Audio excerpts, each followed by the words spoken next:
నమస్తే న్యూస్ 24 తెలుగుకు స్వాగతం. నా పేరు శ్రీలత. వార్తలోని ముఖ్యాంశాలు ఇప్పుడు చూద్దాం.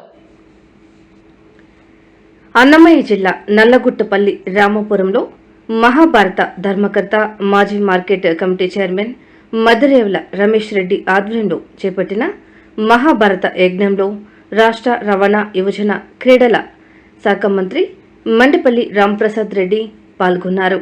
ఈ సందర్భంగా ఏర్పాటు చేసిన అన్నదాన కార్యక్రమాన్ని మద్దిరేవుల రమేష్ రెడ్డి ప్రారంభించారు. ఈ కార్యక్రమంలో భక్తాదులు భారీ సంఖ్యలో పాల్గొన్నారు. హరికథ భాగవతాన్ని, శ్రీ గీతావాణి మహాభారతాన్ని హరికథ రూపంలో వివరించారు.